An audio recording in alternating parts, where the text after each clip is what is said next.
public service in journalism and cultural expression.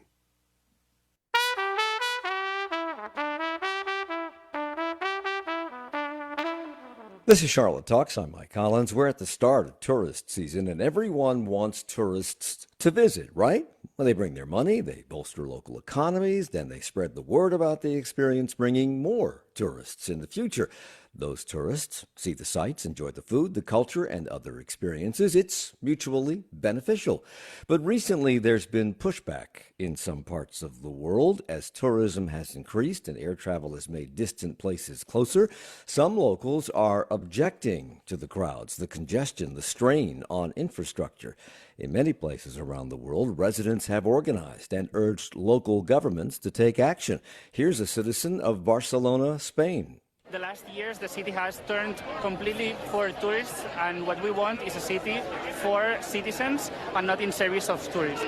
Some locals there organized protests, even sprayed some tourists with water pistols and greeted them with chants of "Tourist, go home."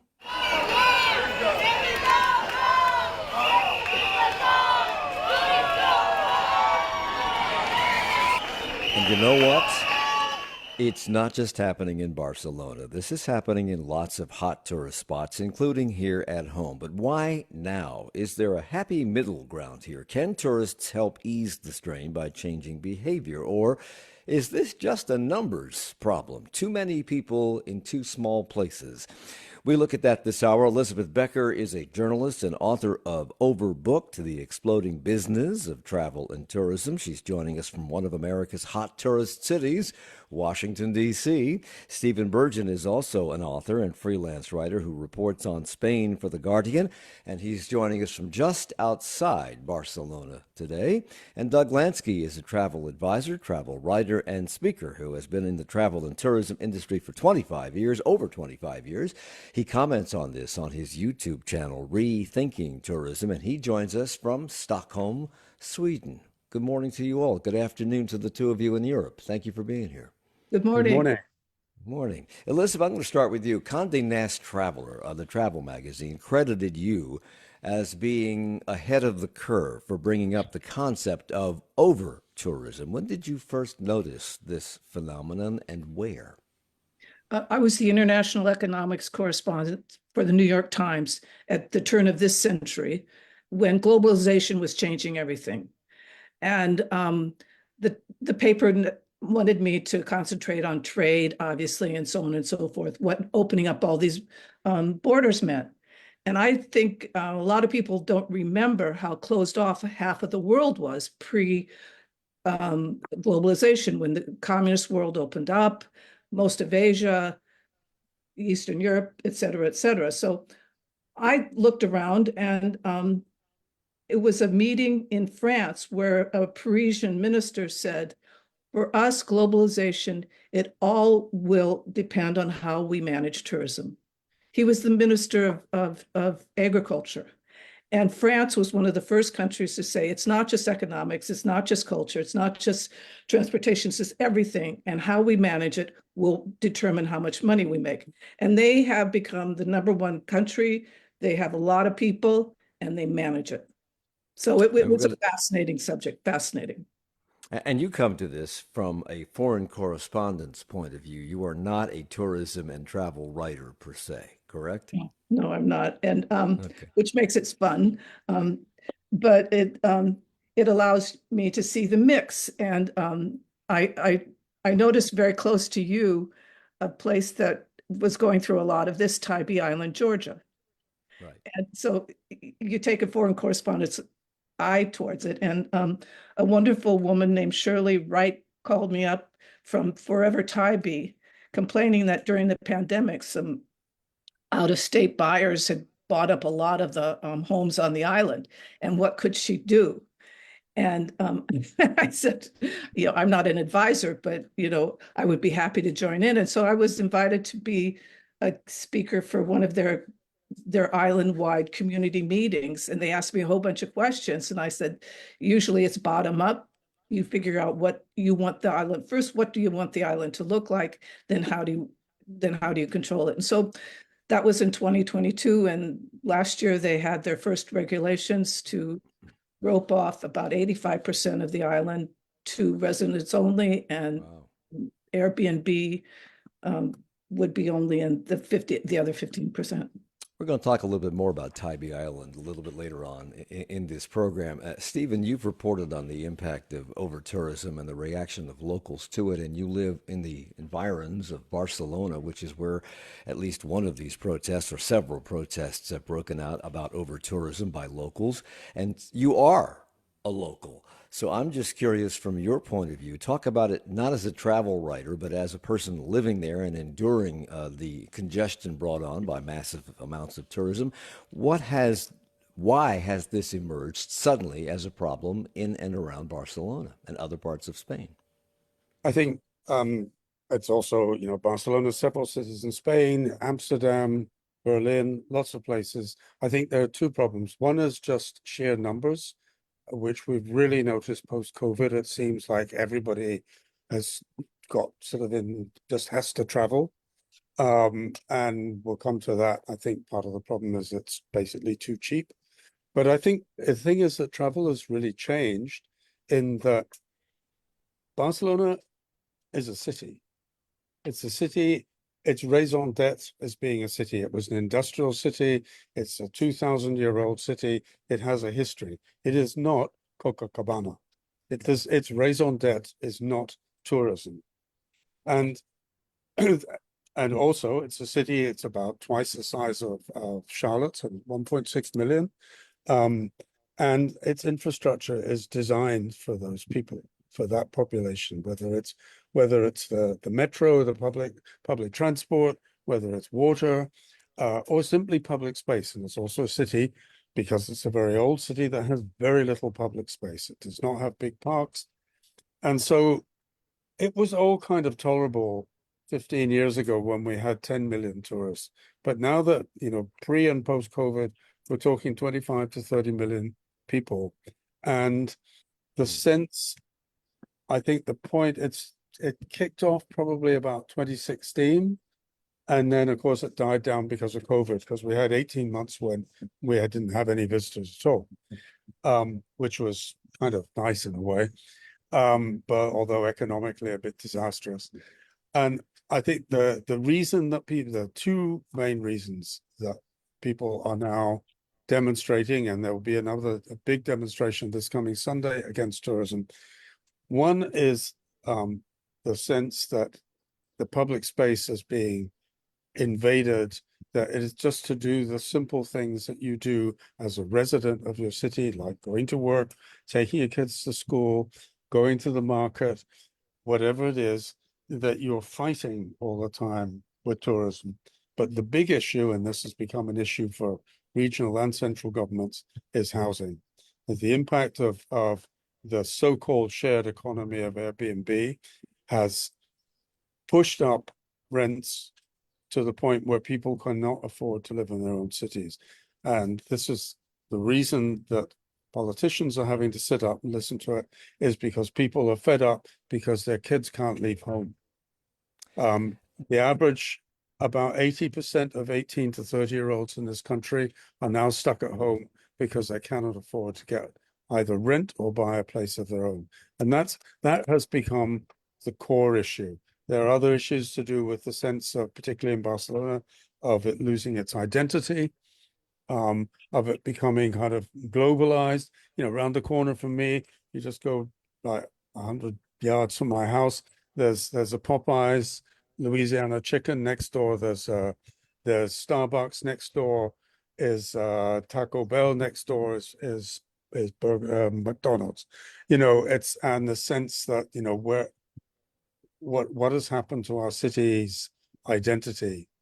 The big issue is the homogenization of things, like the appearance of these American fast food eateries, is one reason to stay home. You don't need to go to Barcelona to go to McDonald's. It's on every corner in America. Maybe that'll reduce tourism over time. Doug, I'm going to turn to you for some solutions a little bit later on in this program. But first, talk about the effects of these protests as they have erupted in various places around the world. No one wants to spend their hard-earned money to travel to a place where they are not wanted, where they are actively not wanted, where they're told to go home. So what has been the reaction of tourists to these protests? So, I mean, it's different in different places. It's hard to imagine this, but as you pointed out, there's the squirt guns in Barcelona. In Venice, there were people a few years ago who were throwing their bodies in front of cruise ships. In Tenerife, on the Canary Islands, just off of Spain, or actually off the coast of West Africa, there are people who are hunger striking. They hate tourism so much. Imagine how much you got to hate tourists to be hunger striking. But if I could just take a quick crack at your initial question, your initial premise, I think there's two big forces at play, and they play out differently in different cities. As Stephen pointed out, it's maybe the housing crisis that put people over the top in Barcelona. But those two things are, since the World Tourism Organization started measuring international tourism in 1950, it's been an upward sloping, or you might call it upward concave curve. So it's just getting a steeper curve. And at some point, you get a tipping point when it's going up that quickly. At the beginning, you don't notice it that much. And then the other opposing force to that is that less and less money is staying in, or even ever arriving in, these destination cities. So the likes of Booking.com and the Airbnbs and the Expedias and all these ticketing companies that take care of the attractions, more and more money are going to players like that, in addition to, of course, like the Hiltons, Marriotts, and the franchise players. Less money is going to these places. They have to put up with more and more tourists. And then there's always going to be something which is like the sore spot at first. For some cities, it's too many tour buses. For other cities, it could be the Airbnb rentals driving up the prices for cost of living. And in other places, just too many people on the beach, or that the sewage can't handle it. Like in Tenerife, where I just was, there's hotels in most places of that island pumping raw sewage out to sea, and they can't swim in those places most of the year. It's insane. But that's what's happening. It's a little different in every place, but similar.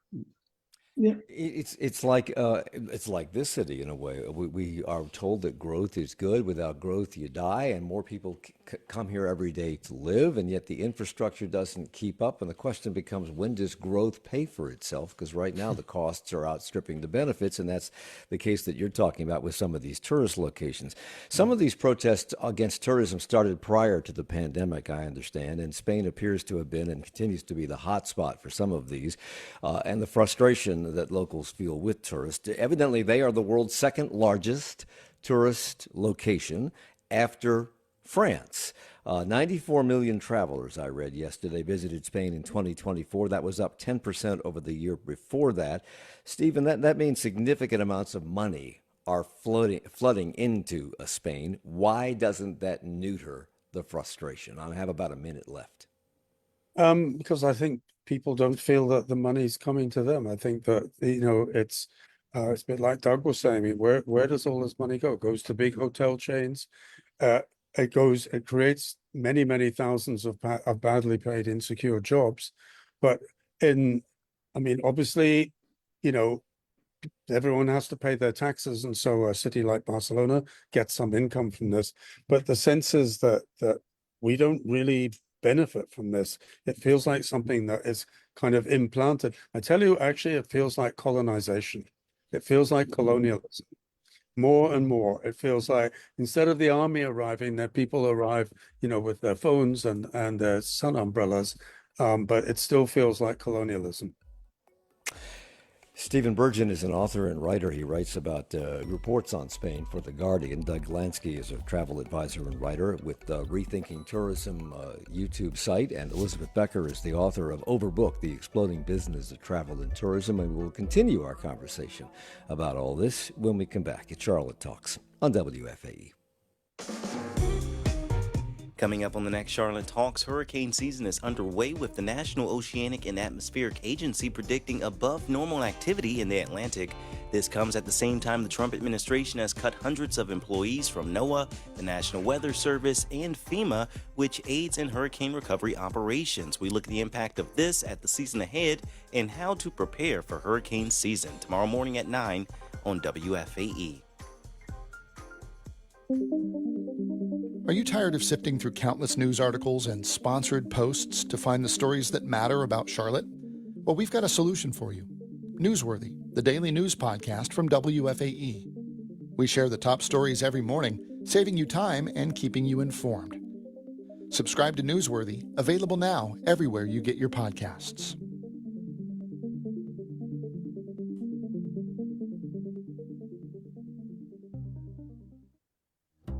It's no secret that it's hard to find water in the desert. The math problem is all the water's been used, it's been called for, but yet we have one of the fastest growing communities in the western United States. One community in Utah is hoping to solve that problem with sewage. I'm Ari Shapiro. That story and more on the next All Things Considered from NPR News. And you can tune into All Things Considered coming up this afternoon at 4 o'clock right here on 90.7 WFAE. It's Charlotte Talks on listener-funded 90.7 WFAE and WFHE. I'm Mike Collins. We're here with Elizabeth Becker. Overbooked, The Exploding Business of Travel and Tourism is the name of her book. Stephen Burgen is an author and writer reporting for The Guardian on Spain.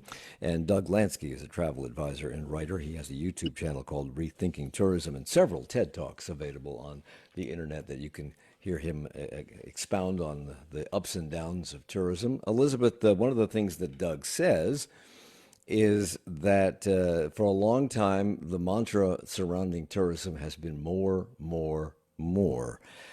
And he has called that insanity.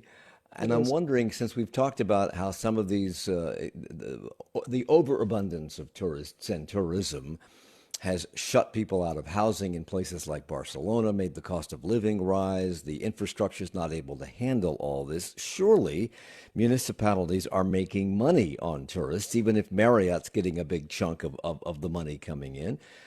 Is it not enough to ease the pain?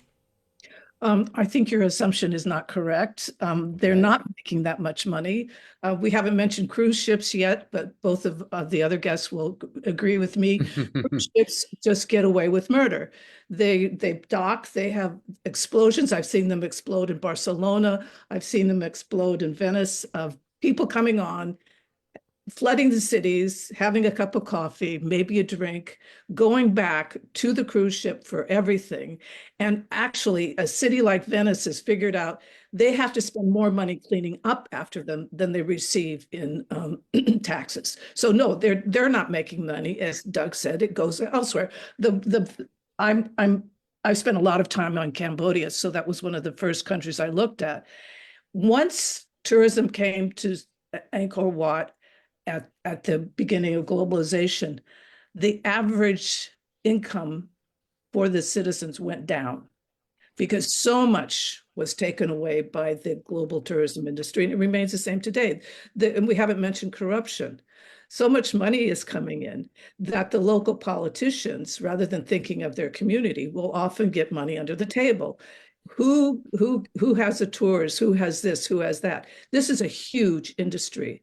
And Barcelona knows this, Venice knows this, in Asia, China was amazing, the kind of corruption. So you have the inability of many municipalities to control it. Who decides how many cruise ships comes to Barcelona? Madrid does, not Barcelona. It took the president of Italy to control to stop the big cruise ships from going to Venice. One of the reasons I mentioned France at the beginning is that they have a bottom-up approach, and the city that I think handles a lot of this extremely well is Bordeaux, not far from Barcelona, where they recreated their economy, rebuilt their city, knowing they're going to rely on tourism and keeping it local.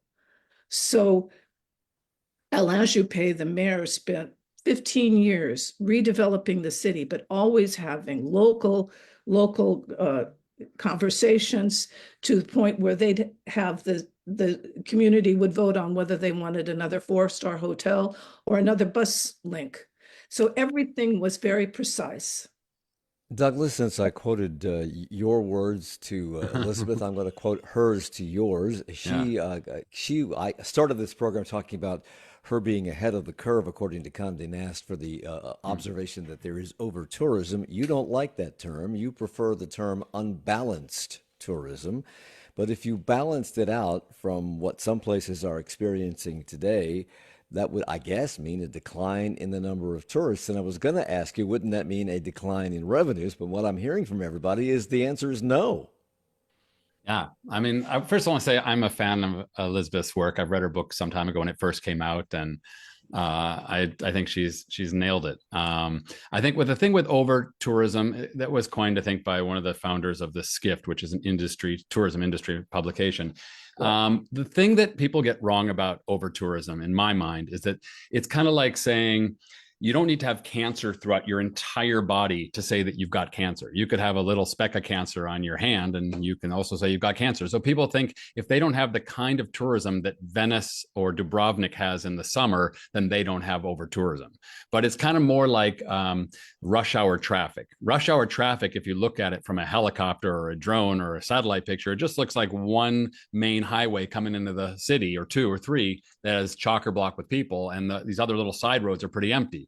And so that's how it is mostly with tourism. It's like usually in many, many, many cities, it's just one or two or three things that's got too many tourists, and the rest of it for most of the year is fine. So they don't think they have a tourism issue, so they ignore it, and it gets worse. And those things were in fact just the canary in the coal mine, and it's going to grow from there. It's going to metastasize.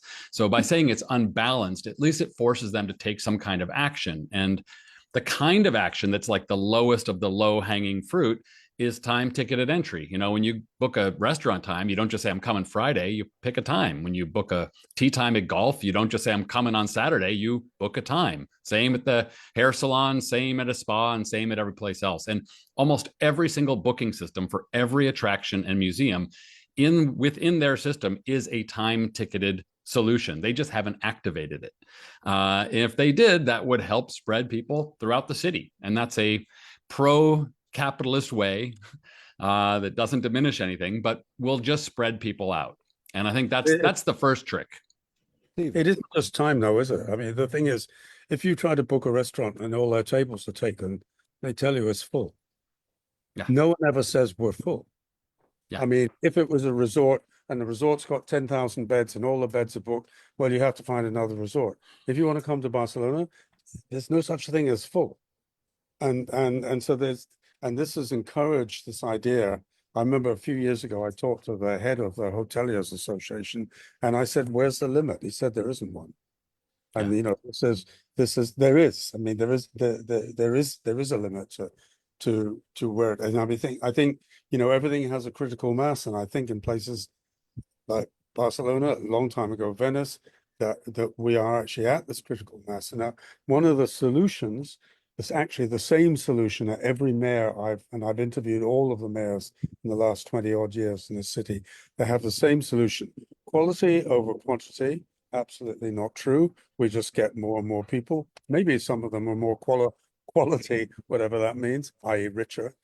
And the other thing is we need to disperse tourism, because it's true what Doug's saying. You know, if you go to Venice, everyone goes to Piazza San Marco. Everyone goes to La Rambla in Barcelona. Everyone goes to the Eiffel Tower in Paris. And so the idea is, let's disperse them.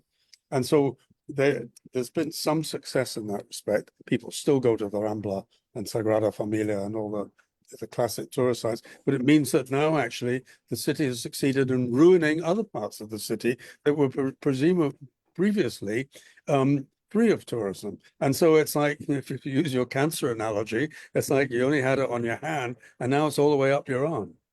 Yeah, Could true. we have anticipated this? I mean, in the 80s, Venice wanted to incentivize people to come there because they saw it as a way of increasing revenues and maybe making some improvements that they needed. That's happened in many tourist cities around the world, Stephen, and I guess it's just gotten out of hand. Could this have been anticipated?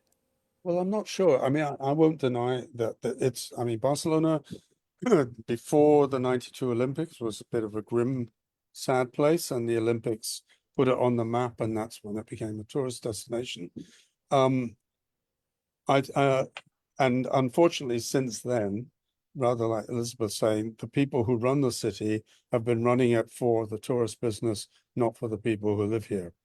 And I don't know if anyone could have anticipated, but it was, even if they had, they wouldn't have been listened to, because it was a big fat gravy train and everyone wanted to get on it, and it's had benefits. The infrastructure was because of the Olympics, but also since then, the infrastructure of the city is much better.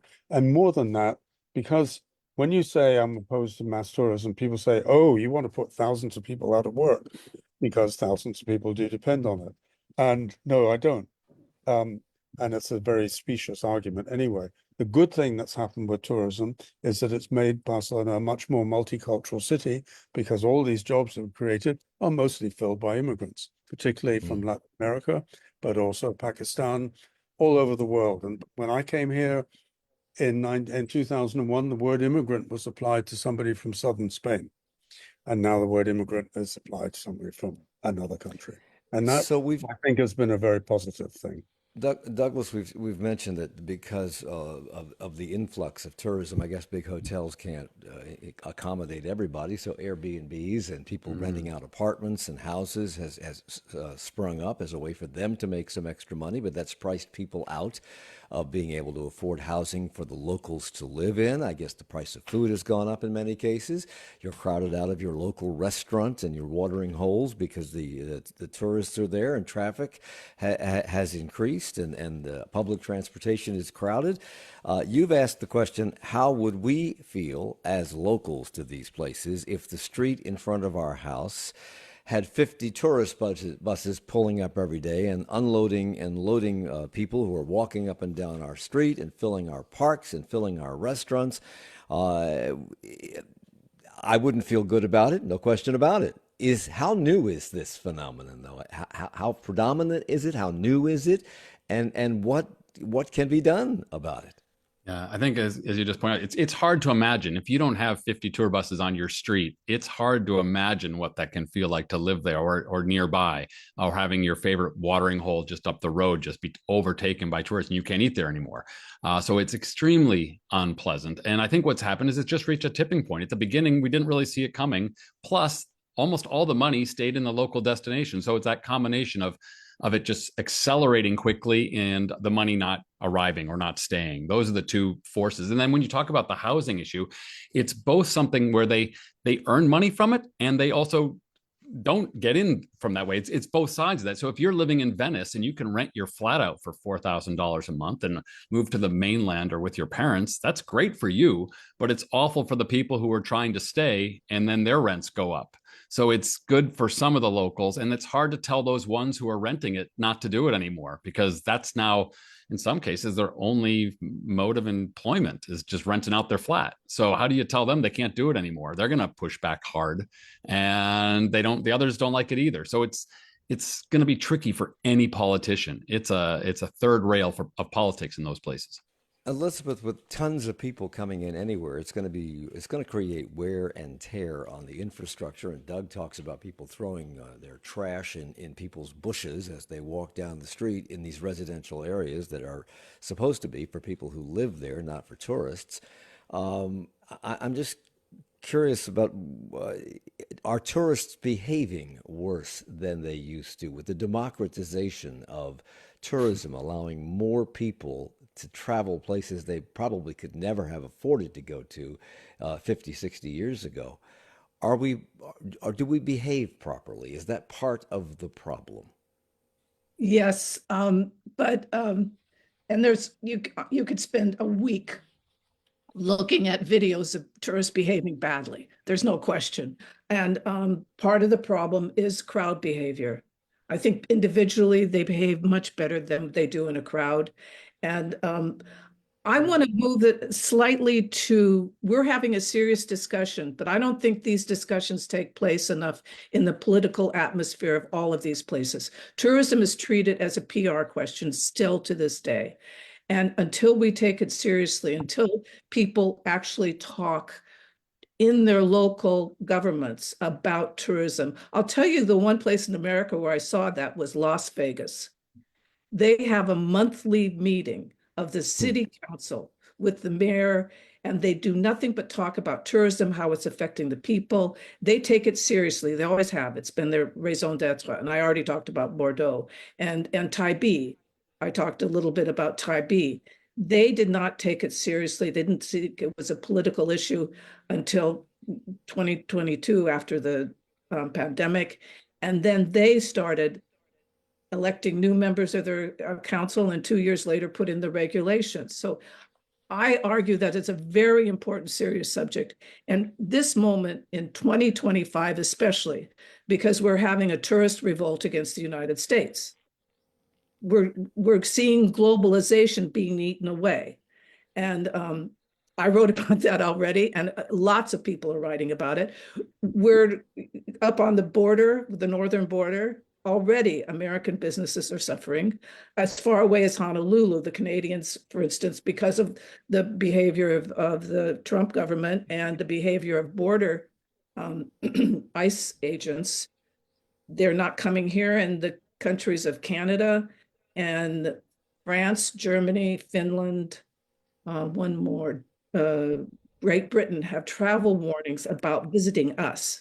This has never happened in history, that warning their citizens about visiting us and that they might be sent back because of border problems. So I'm adding that on to try to argue that the more seriously we take tourism within the global picture and at the local level, the better solutions there'll be. And Doug is just raising his hand.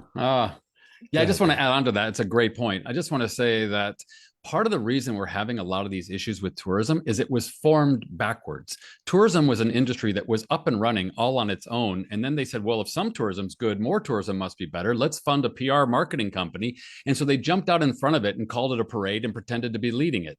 And what we didn't get was the rest of what's normally associated with a company, not just the HR, but a CEO or president and a full structure where there's management and quality control and accountability. So, when you have Apple and you have their marketing guy says, we want to sell 100 million iPhones, they turn to production. And so how many can we produce? That's what's missing in tourism, where we're saying, hey, we'd love to welcome in this many. And then someone else says, well, this is how many we can realistically hold. Because the way that tourists function are like 6-year-olds at their first soccer match. When they hear the umpire whistle, they all run after the ball, no matter what the coach says. And the only mechanism they understand is the following whistle or someone scores a goal. And no one, like Stephen said, is saying, hey, we're sold out. And that's the mechanism that tourists get. If they try to go to a restaurant and say, hey, we're fully booked, they'll go someplace else. But outside of that, those two mechanisms, tourism, we need management, and we need someone that's got some kind of mandate and power to put in to say no to people, to say that we're full, to say that we've got capacity limits in this city until we make some changes. And that's just not happening in the foreseeable future.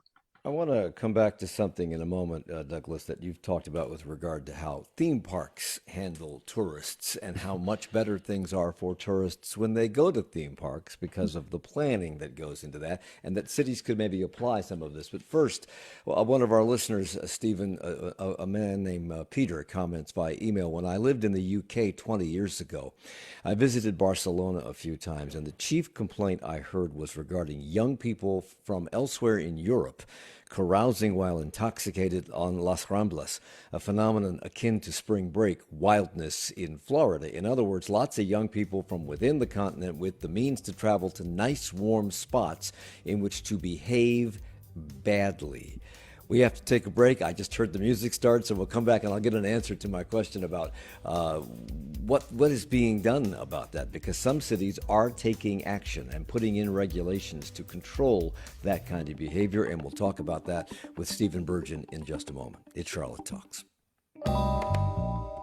Good morning. Coming up in about 20 minutes, the Pentagon is discharging transgender service members in branches across the military. The move follows an executive order President Donald Trump signed in January banning transgender people from the military. The ban is facing challenges in court, but in May, a divided Supreme Court ruled that the administration can continue enforcing the ban until legal appeals are decided. That's coming up on 1A. Stay tuned.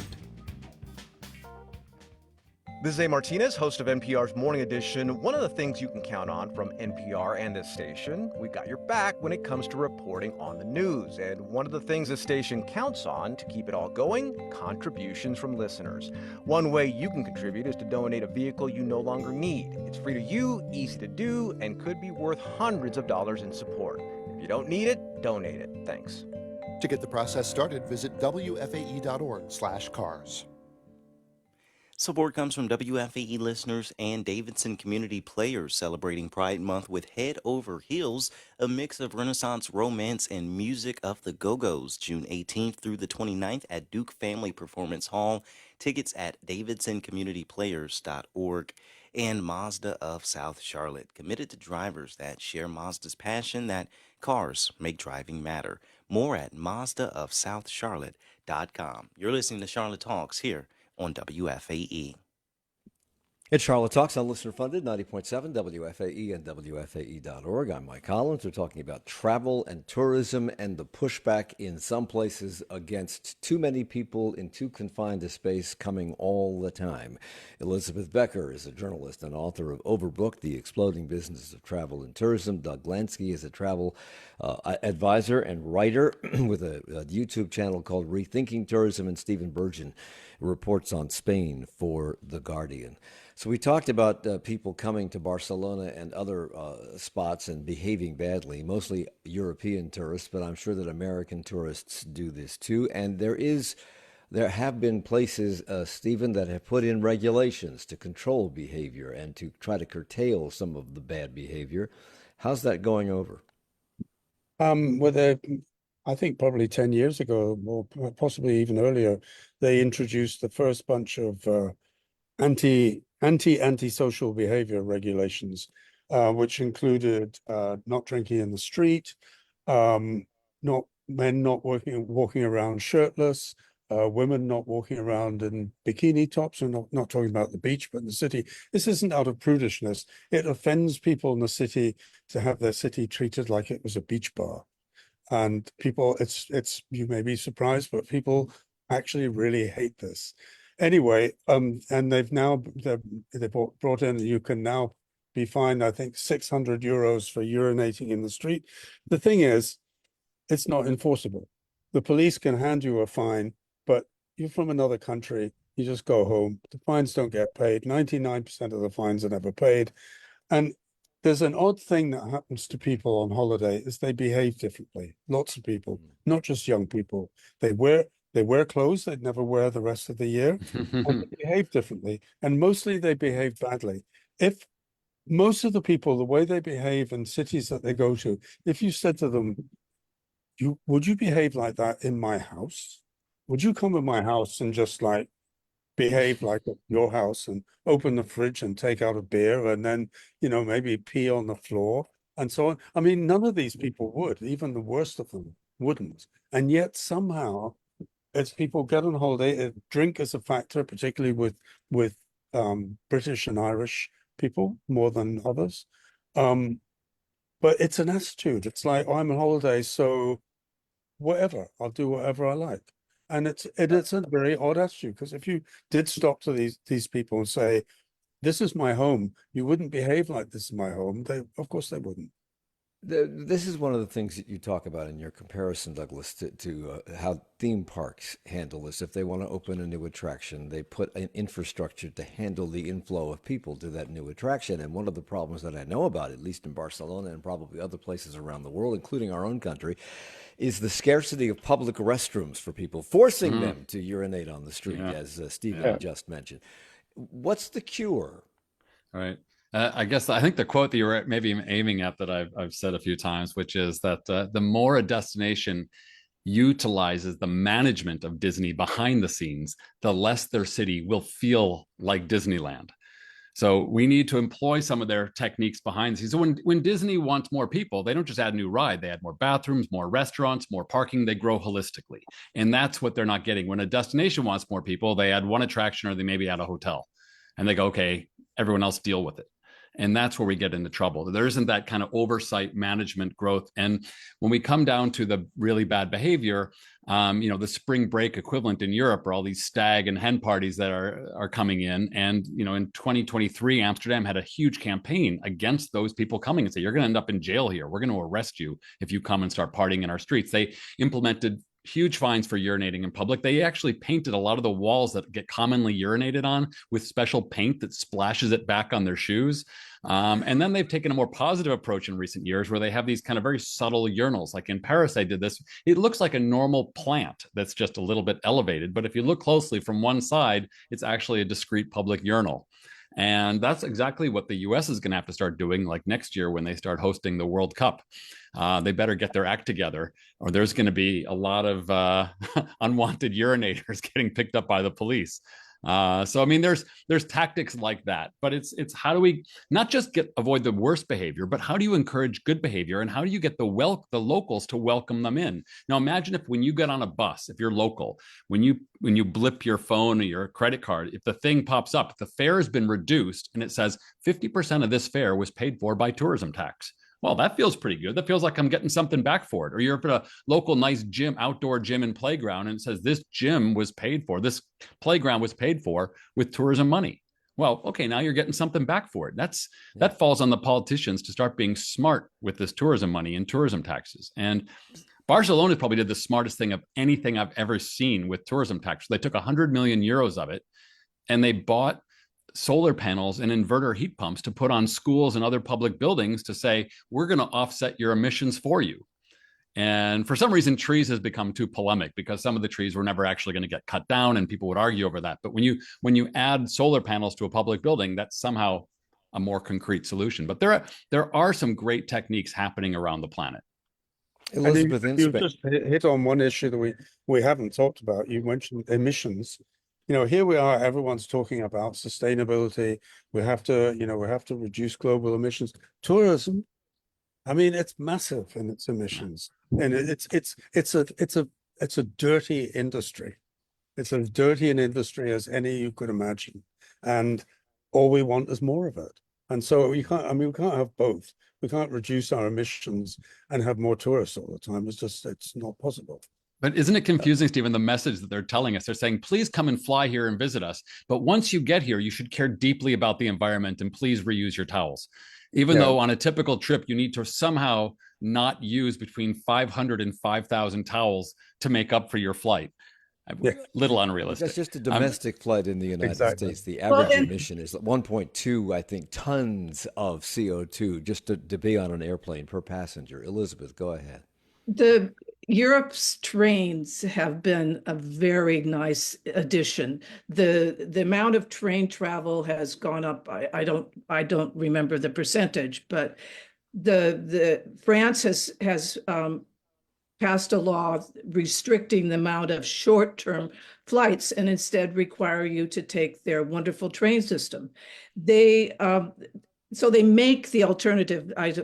They would freak out if I said Disneyland-like alternatives, but they make it so like you can land at Charles de Gaulle Airport from DC, go down a couple of flights, get a rapid train to Bordeaux, and the reduction of emission has been palpable in Europe with really, really working hard on the train system. That's one of the solutions. We don't have it in the United States. Before we started this conversation on the air, Elizabeth, one of the things you talked about, having been a foreign correspondent, is that no one saw travel and tourism as an industry when you decided you wanted to write about it. But clearly it is, but it's an industry without any central control, like Disney. Disney controls what happens in their theme parks.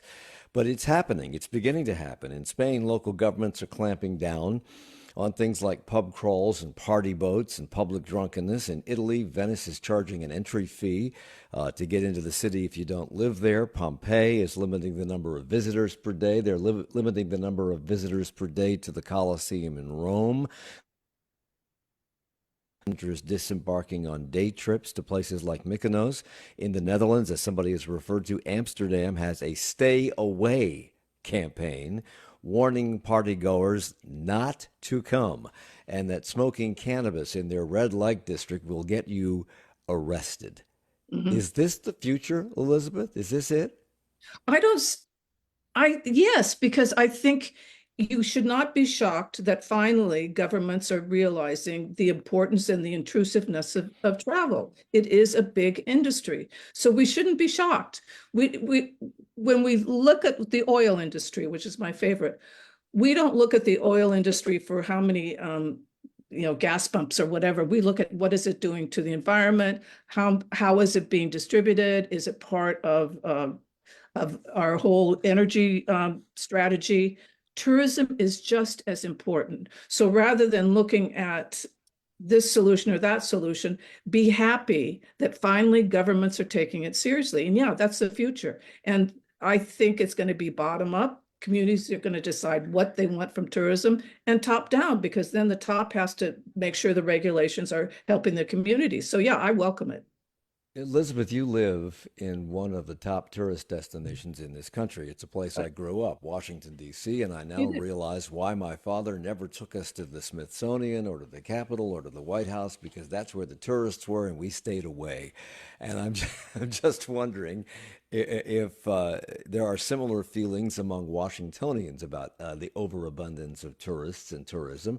Or is it because tourists mainly go to a part of the city that locals don't, that it's not as much of a problem?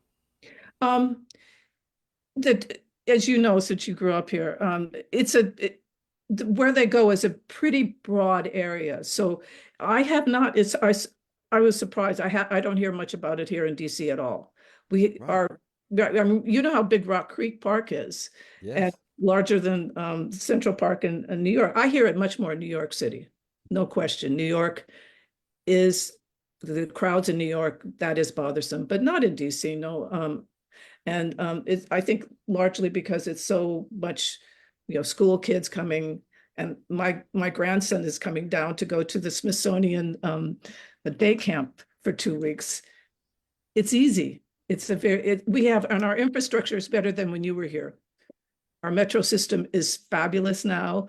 We have better public transportation. That's one thing that has happened since you were here. Yeah, no question.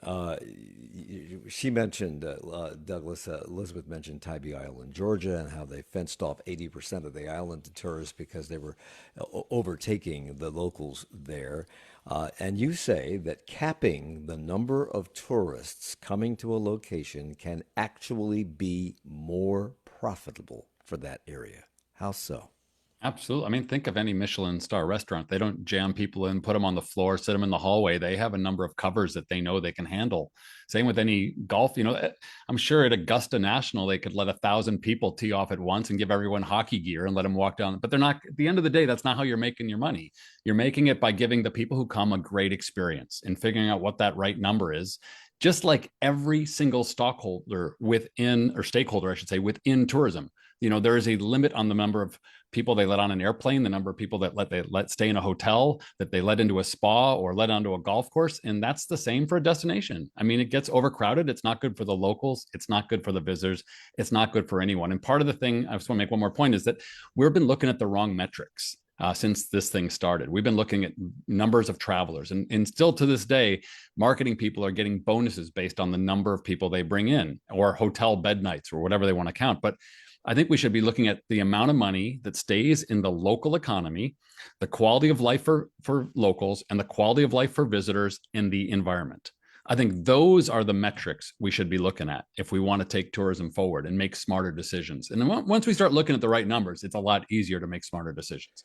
Even though air travel can fluctuate in terms of price, Stephen, air travel is relatively inexpensive when it comes to what it used to be back in the 50s and 60s and 70s. And now there are more direct flights than ever to places from smaller cities like Charlotte to bigger cities like Barcelona and other places around the world. So it makes travel really easy. You can get almost anywhere in 8 or 9 hours in the world.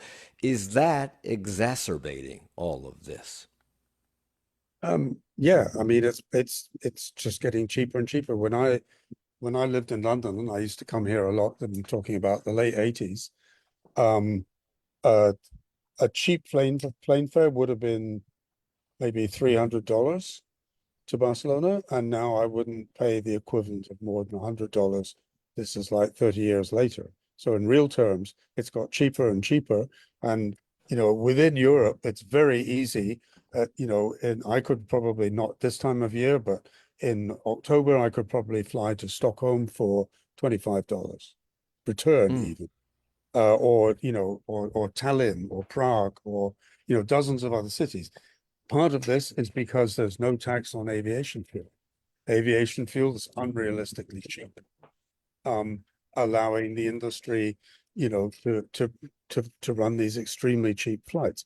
Also, the whole economics of it was changed by the cheap flyers who had a very different.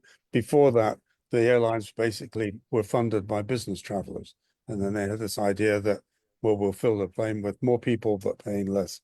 And I mean, I don't see a solution because I don't see any government, certainly in this country, whether it's a city government, a regional or national government, having the guts to say basically what Doug was saying. We have to be realistic about this. We are actually, ruining the destinations. The biggest complaint of tourists to Barcelona is that there are too many tourists. Right. You can't see things because there are too many people in the way. Douglas, you actually have a Yeah, 4-point. and also the place is becoming, as I said, it's becoming more and more just, the only people who can afford the rent for a restaurant are big chains. So you might as well be at Charlotte or Los Angeles or anywhere else. Doug, you have a couple of points you call, I guess, prescriptions for this. One, first is to protect the quality of life for locals and then maximize the local economic impact and elevate the visitor experience and then protect key assets. Of those things, which tourist destinations seem to be doing the better job? So, I mean, in its entirety, like kind of none. I mean, there's some nice examples within a larger context, like the Galapagos is doing some stuff really well in protective ways, but they're also letting more land-based tourism take off, and more people move to the islands, which is bringing it down. So for every great example, and Elizabeth, I know you wrote a lot about Costa Rica in your book, and they're doing a lot of good things, and they've gotten a great reputation for doing good things. But most of my friends who've been there in the last year or two haven't been so impressed on the environmental side. So maybe they're letting things slide a little bit as well. I think that it's hard to apply to an entire destination. I think that's the main thing. It's tricky. There are some great little examples in a micro way. One of the things you say is that a city can have tourists, but tourists can't have a city. So as you travel the world this summer, be respectful of the people who live in the places you visit, I guess. Doug Lansky is a travel advisor and writer and runs the Rethinking Tourism YouTube channel. Stephen Burgen writes on Spain for The Guardian, and Elizabeth Becker is author of Overbooked, The Exploding Business of Travel and Tourism. Thank you all for the hour. Thank you. Charlotte Talks is a production of 90.7 WFAE. Support for Charlotte Talks comes from Mazda of South Charlotte. Our executive producer is Gabe Altieri. The senior producer is Sarah D'Elia.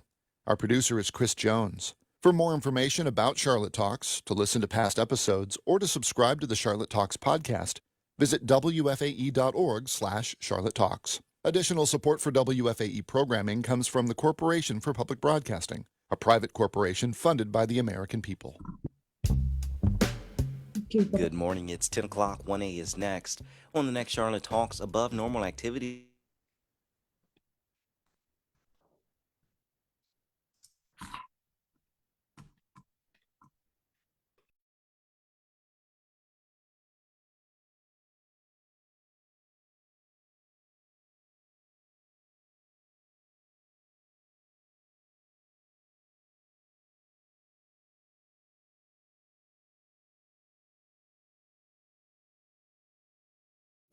Art style.